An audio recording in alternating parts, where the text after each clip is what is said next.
भले ही त्योहारों के सीजन में कितनी ही मिठाइयाँ आ जाए, मगर एक मिठाई ऐसी है जिसके बिना ना वो रॉयल वाली फीलिंग नहीं आती है। और स्पेशली त्योहारों में ना वो रॉयल वाली फीलिंग जरूर होनी चाहिए। तो उस रॉयल फीलिंग को एक्सपीरियंस करने के लिए आज हम बनाएंगे काजू कतली, वो भी बिल्कुल हलवाई स्टाइल। तो आइए देखते हैं ये हलवाई स्टाइल काजू कतली आखिर बनती कैसे है।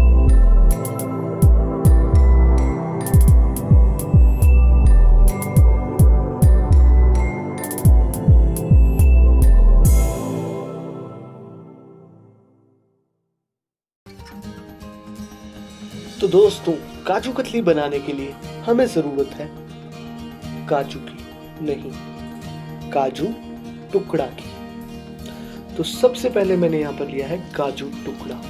अब काजू और काजू टुकड़ा में कोई डिफरेंस नहीं है, मगर काजू टुकड़ा इज चीप। तो जब आपको काजू तोड़ना ही है तो ज़रूरी डबल पैसे फूक के काजू खरीदने हैं। तो काजू टुकड़ा लीजिए, ऑफ कोर्स साफ होना चाहिए, उस पर कोई निशान ना हो, काजू पे कोई दाग धब्बे ना हो। आप देख करके उनको निकाल दीजिए। उसके बाद काजू को भिगो करके छोड़ दीजिए, सिर्फ 1 से 1.5 घंटे के लिए, उससे ज़्यादा के लिए नहीं, वरना काजू बहुत ज़्यादा पानी पी जाएगा और आपको बाद में काजू को पकाना पड़ेगा बहुत ज़्यादा उसको सुखाने के लिए। उससे आपके काजू बहुत ज़्यादा लाल हो जाएंगे पक के। तो इसलिए काजू को सिर्फ 1-1.5 घंटे के लिए भिगोना है आपको। तो जब आपके काजू 1-1.5 घंटे के लिए भीग जाएं, उसके बाद उन्हें स्ट्रेन करके एक बाउल में निकाल लें। और उसके बाद दोस्तों आप देख सकते हैं कि काजू जो है वो काफ़ी नरम हो गए हैं और अब हम इसको आसानी से ग्राइंड कर सकते हैं। Sorry, wait for a second, आसानी से बिल्कुल भी नहीं। अगर आप ये सोचते हैं कि आप इन काजू को आसानी से ग्राइंड कर लेंगे तो ये नहीं होने वाला है। काजू को ग्राइंड करना is not an easy process, क्योंकि काजू आसानी से ग्राइंड नहीं होते हैं। काजू के साथ बीमारी ये है कि जितना एरिया काजू का ग्राइंडर के ब्लेड में आएगा, उसको ब्लेड घुमाता रहेगा और उसका ऑयल निकाल देगा और बाकी का काजू कच्चा ऐसे ही रह जाएगा। इसलिए आपको इसे रोक करके हर थोड़ी देर बाद पूरा मिक्स करना है और उसके बाद फिर से पीसना है। मतलब 5-5, 10-10 सेकेंड के लिए आपको इसे पीसना है और फिर ब्रेक दे करके मिक्स करके दोबारा से पीसना है। तभी आपको बिल्कुल परफेक्ट स्मूथ पेस्ट मिलेगा। और ज़रूरत पड़े तो ही पानी मिलाए इसमें, वरना पानी को अवॉइड करें।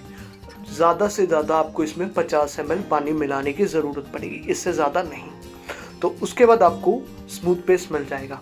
इतना भी मुश्किल नहीं है, अगर आप जो मैंने तरीका बताया वो फॉलो करेंगे तो आपके काजू का पेस्ट आसानी से बन जाएगा, लगभग 5-7 मिनट में। तो उसके बाद आपको इसे बाउल में निकालना है और अब हम बढ़ते हैं काजू पकाने की तरफ। तो काजू नहीं पकाएंगे हम, सबसे पहले पकाएंगे शुगर।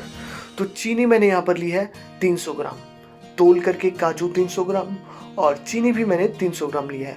इनका बाय कप मैं आपको डिस्क्रिप्शन बॉक्स में दे दूंगा कि ये कप कितना होता है। और चीनी और काजू बराबर से तोल करके, और वहीं पर मैंने यहाँ पर इसमें 150 ग्राम पानी डाला है। और उसके बाद सबसे पहले हमें चाशनी को पकाना है। कब तक? ऑलमोस्ट सॉफ्ट बॉल स्टेज तक। अब वो सॉफ्ट बॉल स्टेज आप कैसे चेक करेंगे शुगर की?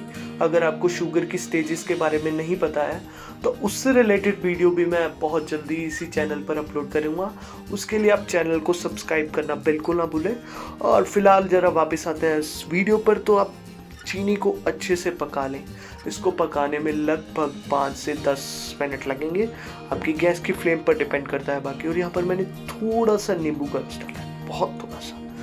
इससे फ्लेवर भी चेंज नहीं होगा और साथ ही साथ आपकी चीनी जो है वो बरकेगी नहीं, मतलब चीनी जमेगी नहीं, जो क्रिस्टलाइजेशन होती है वो नहीं होगी। और साथ ही साथ आप इसको स्क्रैप करते रहिए चारों तरफ से, ताकि चीनी जो है वो साइड्स में जमे ना। और उसके बाद ज़रा हम चेक कर लेते हैं शुगर की स्टेज की अब कितनी पक गई है। तो सबसे पहले मैंने एक बाउल में पानी लिया है और उसमें मैंने कुछ ड्रॉप्स डाली हैं पकती हुई चाशनी की।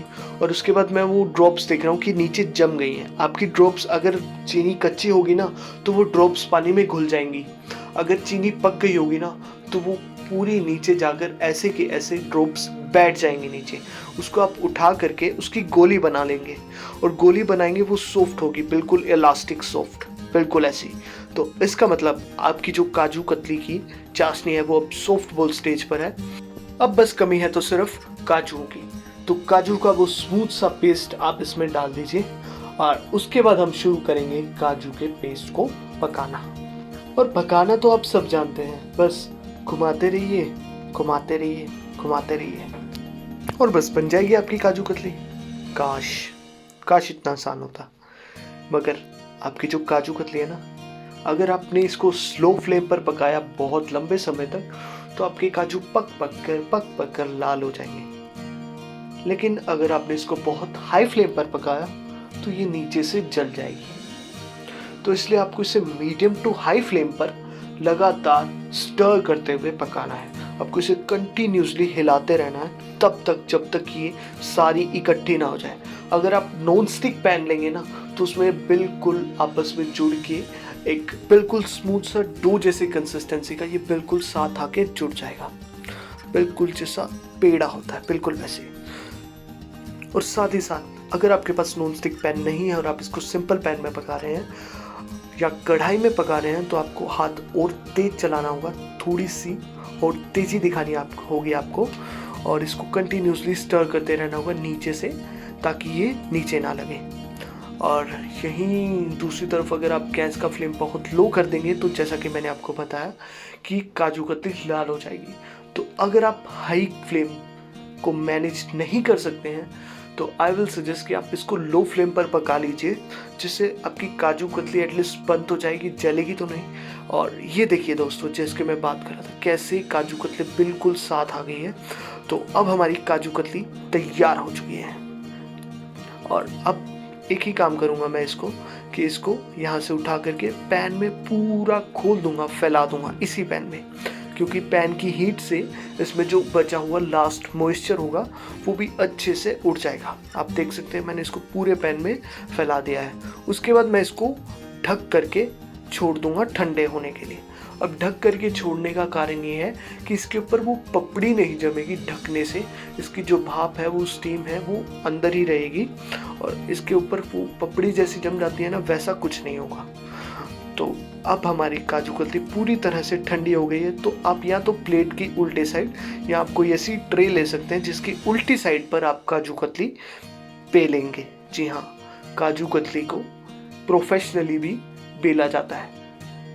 काजू कतली हमेशा बेल कर ही बनती है। तो अब हम इसको बेल लेंगे। तो बेलने के लिए सबसे पहले तो मैंने ट्रे के उल्टी साइड पर ऑयल लगा लिया है अच्छे से।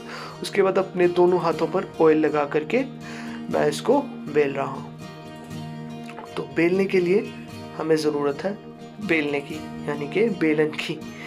तो अब बेलन को मैंने ऐसे ही यूज़ कर लिया।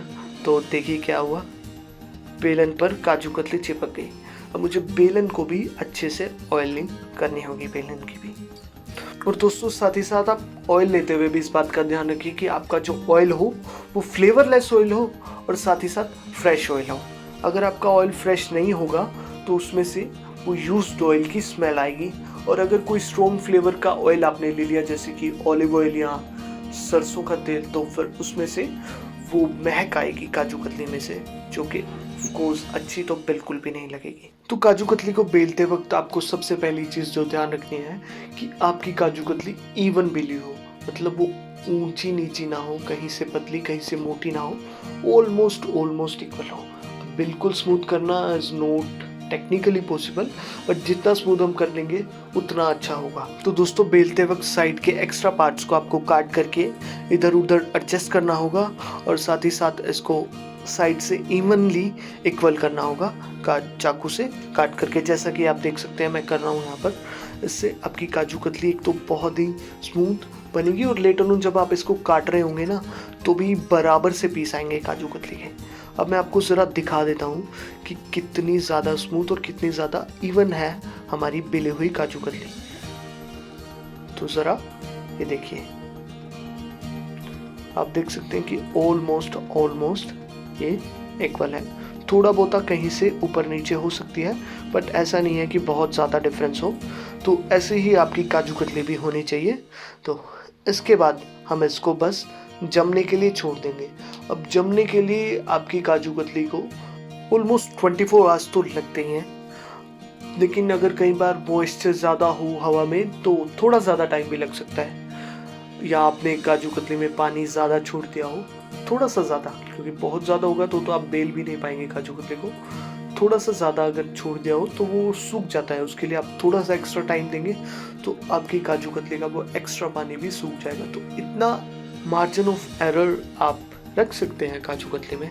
और उसके बाद वर्क, सिल्वर वर्क, इसके बिना काजू कतली में कोई फील नहीं है यार। सोच के देखो, बिना वर्क के काजू कतली कैसी होगी। It's not kaju katli. जहाँ काजू कतली है, काजू कतली पे वर्क तो होना चाहिए, और भर भर के होना चाहिए, बिल्कुल जैसे मैंने लगाया। कोई कोना नहीं छोड़ा है काजू कतली का, हर कोने पर मैंने बराबर से वर्क लगाया। बिल्कुल ऐसे ही वर्क आप भी लगाएं, तभी आपकी काजू कतली में वो त्योहारों वाली फील आएगी। तो अब ज़रा बराबर से हम यहाँ पर काजू कतली को काट लेते हैं। बिल्कुल वो सिग्नेचर कटिंग हो रही है काजू कतली की, आप देख सकते हैं। और बाद में मैं ज़रा आपको दिखाता हूँ इसका texture. Just look at the texture of this काजू। देखिए कैसे वो सिग्नेचर स्नैप है इस काजू कतली में, एक बाइट है। ऐसा नहीं है कि बहुत ज़्यादा मूशी है या बहुत ज़्यादा इलास्टिक है, बिल्कुल बराबर से सही जमी है ये। बहुत जैसी इसके अंदर चीनी होनी चाहिए वैसी चीनी है, उतनी ही पकी हुई। अगर आप चीनी नरम रख देंगे ना काजू कतली की तो प्रॉब्लम हो सकती है, इसलिए चीनी को बराबर से पकाना बहुत ज़रूरी है। बस चीनी is the hardest part in this kaju katli. और साथ ही साथ देखिए कितनी स्मूथ है काजू कतली। तो दोस्तों ऐसी काजू कतली अब आप भी बना सकते हैं अपने घर पर बिना किसी परेशानी के। मैंने आपको बता दिए हैं सारे राज एक बेहतर काजू कतली बनाने के। तो जाइए बनाइए और मुझे बताइए कि आपकी काजू कतली कैसी हुई। थैंक्स फॉर वॉच, सब्सक्राइब करना ना भूलें, साथ ही साथ बेल आइकन को दबाएं ताकि आपको ऐसी ही और इंटरेस्टिंग वीडियोस की नोटिफिकेशन मिलते रहे। Thank you, bye bye, have a nice day.